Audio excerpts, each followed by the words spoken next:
Hello, hello from Grandpa Sam.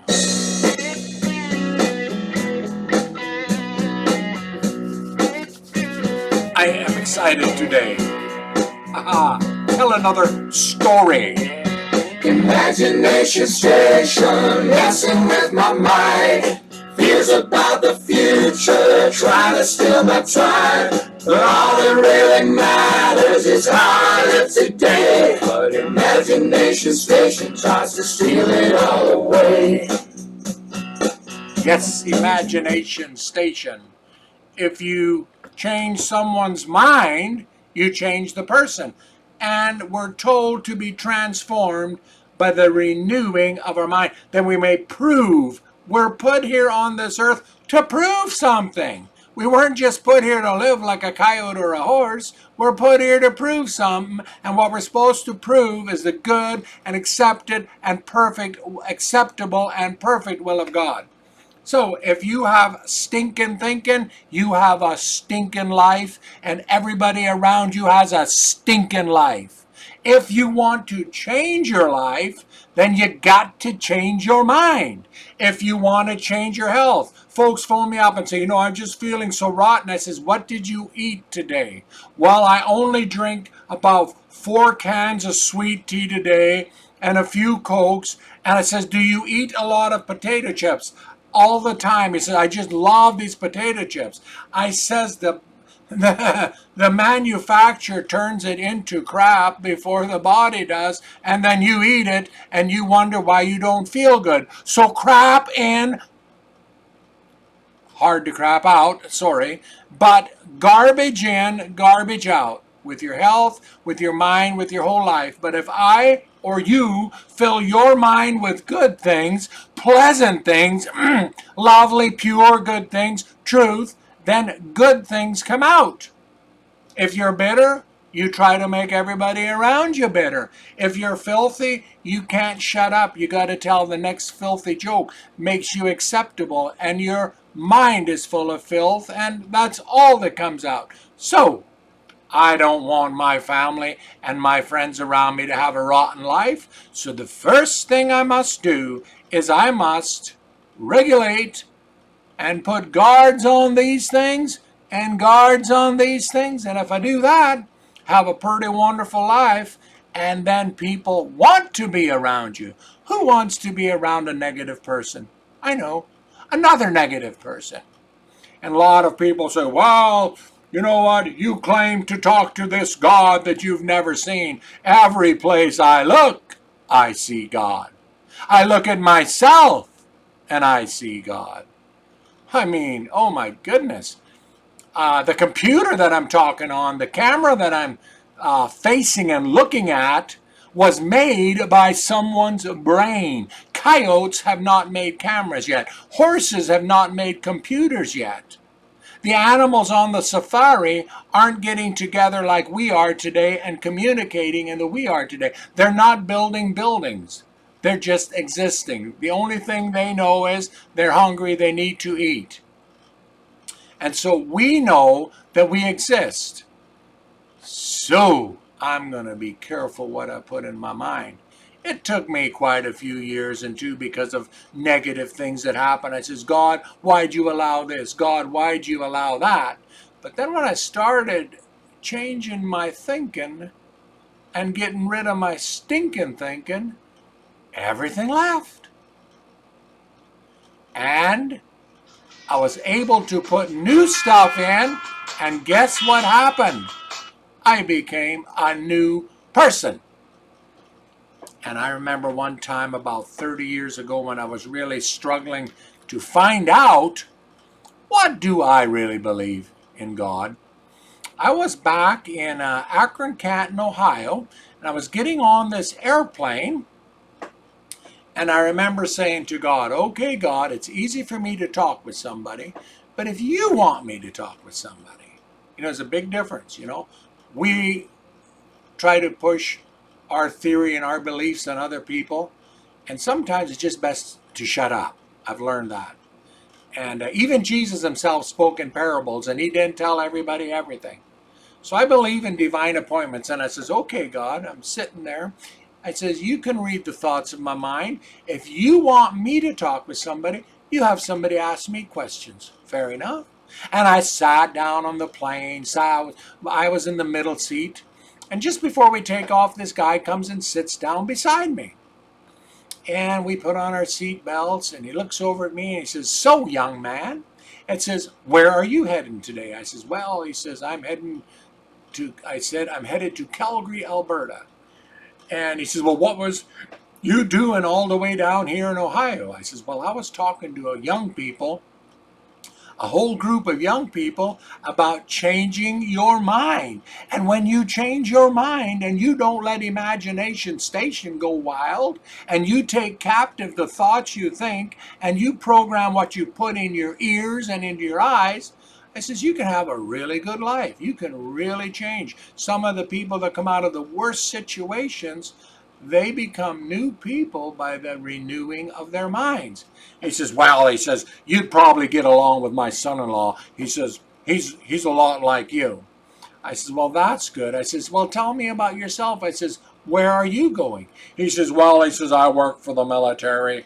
And he says, I'm headed out to California. I says, really? I says, I've got a brother-in-law from Southern California.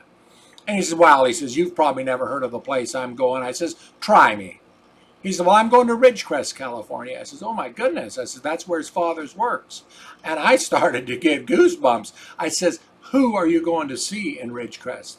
And he mentioned my brother-in-law's father's name. I says, oh, my goodness. I says, there's 7.6 million people on this earth, and we're meeting in an airport in Akron, Canton, Ohio, and you are going to see my brother-in-law's father. I says, there's no such a thing as chance. I says, before you got on this plane, I says, God, have someone come on if you want me to talk with them, and have them ask me questions. And I was sitting here, and you started asking me questions, sir. And I says, you know, we're on this plane. And I says, I need to talk with you. I says, I've got this letter that my father wrote me before he died, and he wanted me to read it at his funeral. And then I had another letter from a doctor in Toronto who said, if you don't believe in life after death, come here when we resuscitate some of these people. When they come back, Doc, don't let me die. Doc, don't let me die. I'm not right with God. And I had these two letters, and he was asked to read them, so he read both these letters, and I sat there and I wondered, wonder what he thinks of me, and blah, blah, blah. And I was just getting kind of uncomfortable. He looks over at me and says, man, this is some pretty heavy material. He says, so your dad wrote that? I says, yeah. I was there talking to my dad all the while he was dying. I asked my dad, I says, Dad, I says, are you ready to meet Jesus? And he goes, son, he says, yes, I am. I says, do you have any fear? He says, no. He says, I've made things right with God. And he says, I just have a lot of pain. He says, like a cement truck is just driving back and forth in my chest. And I was massaging his feet there at the end of the bed. And my sister was had her arms around his neck. And he just slowly laid his head into her lap. And he died. I mean, if death can be peaceful, Dad's death was peaceful. And the nurse comes, she says, are you guys all right? All right? And I says, you know what? I says, I've never been better. I says, my poor dad come in here. He has so many shots in his arms and Demerol shots. He was just going to go in for his third heart operation, and he got to go, and he got to meet Jesus. And Jesus says, you know, I'm going to prepare a place for you. And when I come again, he says, I'm going to come get you. And we are going to have a blast in the new earth and the new heaven. But anyway, that's another subject. And the guy just finished handing me back these papers. And a lady behind me stands up and starts screaming. And she sunk her prefab fingernails into my shoulder blade. And I turned around the seat, and her husband that was sitting beside her, his heart had stopped and he wasn't breathing. He had died. So we yell for the stewardess, and they come running back and start massaging his chest and pumping his chest. And here they got his ticker going. Well, this guy from the military, he looks at me and he says, you know what? He says, now I know that this meeting, God made this meeting. He says, I got all the money I need. I got the best job. I've got everything, but I don't know how to die. I don't know how to get right with God. He says, can you tell me how to get right with God? And I just figured, you know what? God's everywhere. God sees everything. But he gave us the freedom of choice. He set us in this world. He says, take dominion over the fish, the fowl, the land, everything in it, and take care of this world. Don't destroy it. And then he backed his hands off, and he lets us do what we decide to do. You know, if God was going to stop evil, every time something bad happens, people blame God. And if God was going to stop evil, what he should have done when Eve was reaching out to take that fruit, he should have just slapped her hand and says, Eve, don't do that. But he gave her the freedom of choice. And God gives every one of us the freedom of choice. We make choices. He doesn't stop us. Oh, he could, but he doesn't.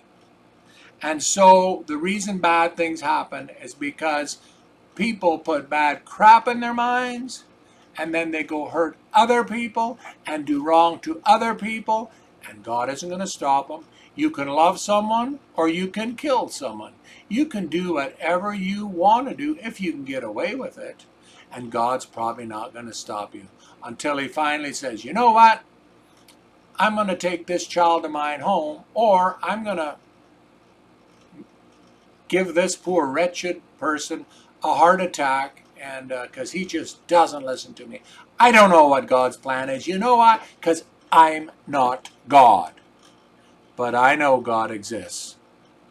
And I know because I've seen the birds and the bees and the flowers and the trees, and I see the sun come up every morning, and I see nature working in harmony. So I believe. If you don't believe, that's your problem. Bible says the fool has said in his heart there's no God. But the point I wanted to make with this story is, look at the probability, 7.5 billion people, and I go meet someone who's going to see my brother-in-law's father, and then someone's heart stops on the plane, and you're trying to tell me this is just chance? I don't think so. Have an awesome day, because I get to choose to have an awesome day. Life is awesome.